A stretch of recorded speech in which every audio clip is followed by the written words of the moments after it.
Tony Stark एक ऐसा character है जिसकी पर्सनैलिटी के लोग दीवाने हैं। लेकिन क्या तुम्हें पता है कि हमारी दुनिया में एक रियल लाइफ टोनी स्टार्क भी है, और वो है दुनिया का सबसे अमीर इंसान इलॉन मस्क। और तुम मजाक समझोगे, लेकिन सच में इलॉन मस्क के पास बचपन से ये एक सुपर पावर है जिसके दम पर वो आज इस मुकाम पर है। और उसी पावर के दम पे उन्होंने सिर्फ 10 साल की एज में 40,000 रुपए कमा लिए थे। और ये सब कैसे हुआ वो जानने के लिए वीडियो को एंड तक देखना। तो 1971 में 28 जून को साउथ अफ्रीका के प्रिटोरिया शहर में जन्म होता है इलॉन मस्क का। और उनके फादर एक मैकेनिकल इंजीनियर थे और मदर एक मॉडल और डायटिशियन थी। लेकिन जैसे जैसे इलॉन बड़े हो रहे थे तो उनके पेरेंट्स ने उनमें एक चीज नोटिस की थी कि जब भी वो इलॉन से किसी चीज की कहते हैं तो उनका कोई रिएक्शन नहीं आता है। तो फिर उनको लगता है कि इलॉन को सुनने में थोड़ी प्रॉब्लम है। लेकिन जब इलॉन के मॉम डैड उनका चेकअप कराते हैं तो रिजल्ट बिल्कुल ठीक आता है। और बाद में उन्हें पता चलता है कि इलॉन अक्सर डीप थिंकिंग में होते थे। जिस टाइम उन्हें उनके आसपास दुनिया में क्या हो रहा है उसकी भनक तक नहीं होती थी, क्योंकि उस टाइम उनका फोकस असल दुनिया से हटके उनकी इमेजिनेशन दुनिया में होता था। और इलॉन को साइंस फिक्शन और टेक्नोलॉजी से रिलेटेड बुक्स पढ़ने का इतना शौक था कि वो 10-10 घंटों तक बुक्स पढ़ा करते थे। लेकिन जब इलॉन 8 साल के होते हैं तो किसी वजह से उनके पेरेंट्स का डाइवोर्स हो जाता है। और अपने पेरेंट्स के डाइवोर्स के बाद इलॉन अपने पापा के साथ रहने का फैसला करते हैं। और फिर धीरे धीरे उनका इंटरेस्ट कंप्यूटर्स की तरफ बढ़ने लगता है। और 10 साल की एज में वो अपने पापा से कंप्यूटर खरीदने की जिद करते हैं और कुछ टाइम बाद वो उन्हें कंप्यूटर दिला भी देते हैं, जिसे देखकर इलॉन काफी खुश होते हैं। और कंप्यूटर के साथ उन्हें एक कोडिंग मैनुअल भी दिखाई देती है जिसकी हेल्प से वो कोडिंग के बारे में थोड़ी बहुत नॉलेज गेन कर लेते हैं। और 1984 में इलॉन मस्क अपने इसी कंप्यूटर पे एक गेम क्रिएट करते हैं जिसका नाम वो ब्लास्टर रखते हैं। और इस टाइम तक उनकी एज सिर्फ 12 साल थी। और ब्लास्टर गेम बाकी बच्चों में काफी पॉपुलर हुआ, जिस वजह से कंपनी ने इलॉन से उस गेम को $500 की कीमत पे खरीद लिया। और ये $500 से उनकी लाइफ की पहली कमाई थी, जो कि उन्होंने सिर्फ 12 साल की एज में कमाई थी। और फिर 1995 में कॉलेज खत्म करने के बाद 24 साल के इलॉन अपने भाई किम्बल के साथ एक स्टार्टअप करने का सोचते हैं। और वो Zip2 नाम का एक सॉफ्टवेयर बनाते हैं जो कि एक सिटी गाइड ऐप था। और 1998 में इंटरनेट बूम की वजह से Zip2 लोगों में काफी ज्यादा पॉपुलर हो चुका था, जिसे देखते हुए कॉम्पैक्ट नाम की कंपनी Zip2 को $307 मिलियन की कीमत पे खरीद लेती है। और इलॉन को उनके शेयर के बदले में मिलते हैं $22 मिलियन।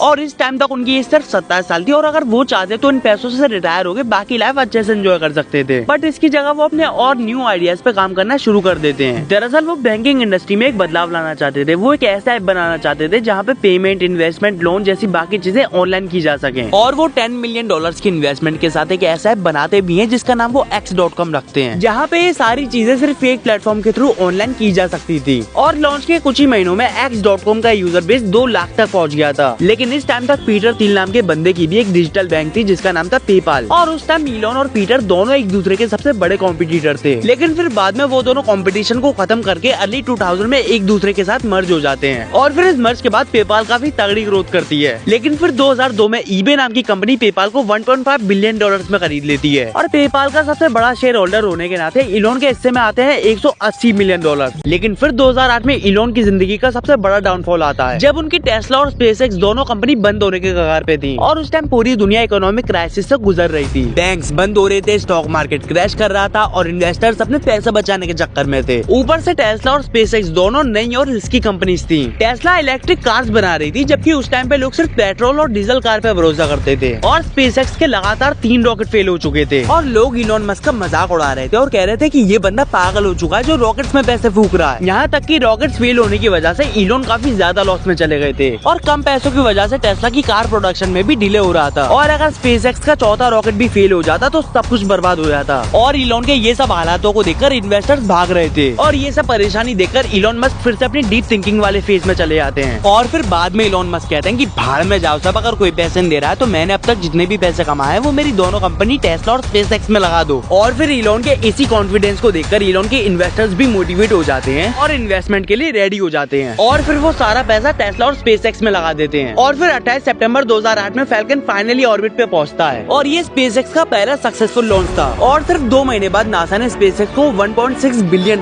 का कॉन्ट्रैक्ट दे दिया। और फिर टेस्ला भी स्लोली अपनी स्पीड पकड़ने लगता है। इलॉन कंपनी की सारी कार्स का प्रोडक्शन खुद हैंडल करते हैं। और कभी कभी तो वो वर्कर्स को फैक्ट्री के फ्लोर पे सोते हुए मिलते थे। और इलॉन पूरे स्टाफ और इंजीनियर को पर्सनली सुपरवाइज करते थे। पूरी दुनिया को लगता था कि इलॉन की इलेक्ट्रिक कार फ्लॉप होने वाली है। लेकिन इलॉन ने दुनिया का सबसे पहला हाई परफॉर्मेंस इलेक्ट्रिक कार बनाया, टेस्ला रोडस्टर। और जब रोडस्टर लॉन्च होती है तो वो पूरी दुनिया को हिला कर रख देती है। और जो इलॉन मस्क लगभग खत्म हो चुका था वो अपनी जिंदगी का सबसे ग्रेटेस्ट कमबैक करता है और अपनी दोनों कंपनीज को डूबने से बचा लेता है। और फिर बाद में इलॉन मस्क क्या क्या कारनामे करता है वो तो पूरी दुनिया जानती है। और आज इलॉन मस्क दुनिया का रिचेस्ट पर्सन है। और अब उनका फ्यूचर गोल ये है कि उन्हें हम इंसानों को मार्स पे ले जाना है। और अगर तुम्हें इस वीडियो से थोड़ी सी भी नॉलेज मिली हो तो यार सब्सक्राइब करो क्योंकि मुझे भी अपने गोल को पूरा करना है। तो मिलते हैं किसी और वीडियो में, मैं चलता हूँ, मुझे अगली वीडियो पे काम करना है। बाय।